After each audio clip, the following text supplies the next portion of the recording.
আসসালামু আলাইকুম রহমতুল্লাহ সবাইকে। দেখেন মাশাআল্লাহ আলহামদুলিল্লাহ, দেখেন আমি আমার মুরগিগুলোকে খাবার দিতেছি। মাশাআল্লাহ, দেখেন সবাই কি সুন্দর করে খাবার খাচ্ছে। দেশি মুরগি পালার শান্তি আলাদা অন্যান্য মুরগির থেকে। দেখেন মাশাআল্লাহ, দেখেন শিকারি মুরগি, দেখছেন আমার হাতের উপরে উঠা খাবার খাইতেছে। আর দেখেন আমার দুইটা মুরগি তাকায় তাকায় দেখতেছে যে আমরা উপরে উঠতে পারি কিনা। অথচ ওরা তো উঠতে পারবো না, ওরা তো আমার একটু ভয় পায় বেশি। দেখেন আরেকটা বাচ্চা লাফ দিয়ে এসে পড়লো। তারপরে আরও বাচ্চা লাফ দেওয়ার জন্য প্রস্তুতি নিতে আছে, আসতে পারি কিনা জানি না। এখানে তো সবগুলো যদি আসে জায়গা তো হইব না, সর্বোচ্চ 3 থেকে 4টা বাচ্চার জায়গা হইব। আর আমি ওদেরকে ধান খেতে দিয়েছি, বড় মুরগিগুলোকে আমি ধান দিয়েছি, আর ওদেরকেও আমি ধান দিয়েছি। দেখেন বলতে না বলতে আবার আরেকটা এসে পড়লো, একবার আরেকটার উপরে আরেকটা ঝাঁপায় পড়ছে। যাই হোক, দেখেন এখানে 4টা বাচ্চা খাইতেছে আমার হাতের উপরে। মাশাল্লাহ মাশাল্লাহ আলহামদুলিল্লাহ। আপনারাই বলেন এইসব দৃশ্য দেখতে কার না ভালো লাগে? এইসব দৃশ্য দেখলে খুবই মানসিক শান্তি লাগে। হাতের উপরে উঠা খাইতেছে, তারপরে আরও মোরগ মুরগি খাইতেছে বড়গুলি। আপনারাই বলেন এগুলো দেখতে কি ভালো লাগে না? যারা বলেন যে ভাই আমি ডিপ্রেশনে ভুগি, আমি হতাশায় ভুগি, বা আমি একাকিত্বে ভুগি, বেশিরভাগ মানুষই বর্তমানে একাকিত্বে ভুগে, হতাশায় ভুগে বা ডিপ্রেশনে থাকে।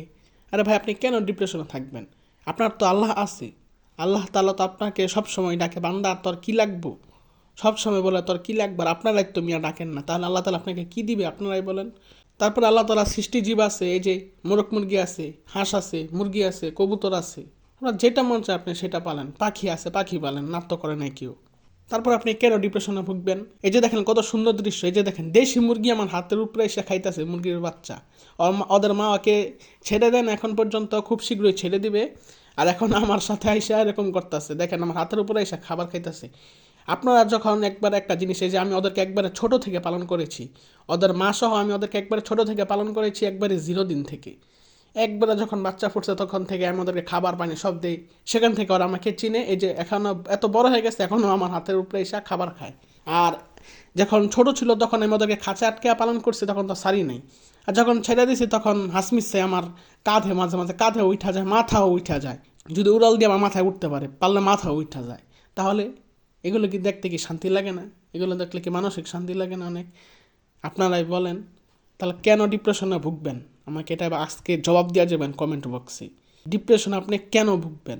আপনি মুরগি পালেন, মুরগি ভালো লাগে না। হাঁস পালেন, হাঁস ভালো লাগে না। কবুতর পালেন, কবুতর ভালো লাগে না। পাখি পালেন, পাখি ভালো লাগে না। অ্যাকুয়ারিয়ামের মাছ আছে, সেই মাছ পালেন। তারপরও বলেন কী জন্য একাকিত্বে, হতাশায়, ডিপ্রেশনে ভুগবেন? আপনারা এখানে আমার যত মোরগ মুরগি দেখলেন আর যত মুরগির বাচ্চা দেখলেন, আলহামদুলিল্লাহ সবগুলো সুস্থ আছে।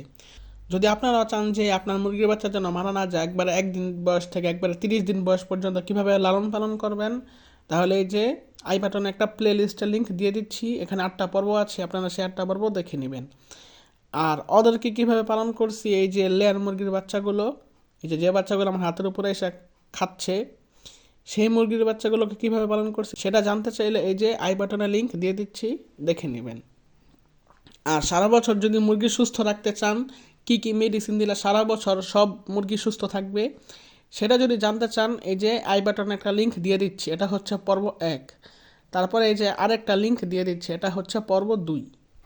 আলহামদুলিল্লাহ, আপনারা তো দেখতেই আছেন প্রত্যেক দিন যে আমার মুরগিগুলো আলহামদুলিল্লাহ সুস্থ আছে।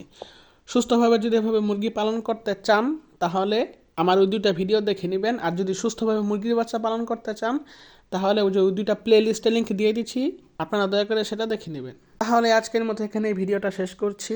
আসসালামু আলাইকুম।